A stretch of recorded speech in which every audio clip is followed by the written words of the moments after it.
At the Idaho Department of Correction, a former inmate says officers who were supposed to protect her were the ones who abused her and claims her reports were dismissed.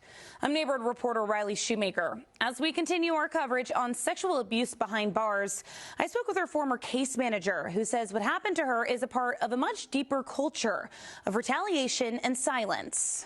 There's a lot of things that go on in the prison that shouldn't happen. Andrea Weiskircher spent 20 years in Idaho prison and says correctional officers sexually abused her over the years, including one incident where she claims an officer Up behind me, flipped me around, started kissing me and put my hands on his genitals. She spoke out in an investigation that focused on how sexual misconduct is handled inside Idaho's prisons, leading IDOC's board to discuss the issue publicly. Now, a former IDOC case manager is speaking exclusively with Idaho News 6, saying what happened to Andrea reflects a much deeper culture of retaliation and inaction. Long before Andrea filed her own PREA report, the Prison Rape Elimination Act, Brian McClure says he was fired after reporting another woman's allegation of staff misconduct.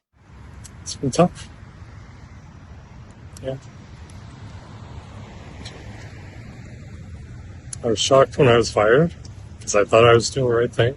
He was no longer an IDOC employee when Andrea later contacted him, but when she described what she says happened, he reported her allegations to IDOC's Special Investigations Unit and to Idaho State Police. As she went through the process, they considered her reports to be unfounded. They ignored all the evidence. They didn't report it. She says that evidence included photos, messages, and admissions from the officers involved, but that her reports were closed as unfounded. McClure says Andrea's experience isn't an outlier, pointing to a retaliatory culture that affects both incarcerated people and employees. There are some really good staff out there. They are afraid. I have seen staff get fired for raising this issue. And fear of retaliation inside IDOC is not new and goes beyond sexual safety. As we previously reported, former IDOC employee Scott Amos filed a federal lawsuit this year, alleging he was fired after reporting separate operational issues inside the department, including how inmate mail was handled. McClure tells me he also feels inmates are retaliated against for speaking out. Staff would come in and yell at these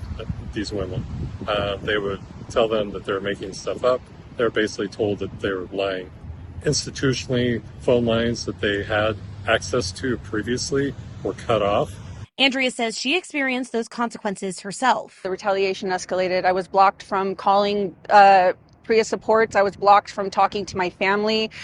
My grievances were blocked for months. McClure believes that kind of pressure distorts what IDOC reports to the public, because not all reports are equally accounted for. He says real change would require an independent way to report abuse outside of the system accused of wrongdoing. Victims should have a safe way of reporting, and it should be something that is independent of all law enforcement. IDOC is now investigating Andrea's case, but both Andrea and Brian say the real test will be whether current or future reports are actually investigated and whether staff and incarcerated people can come forward without fear of retaliation.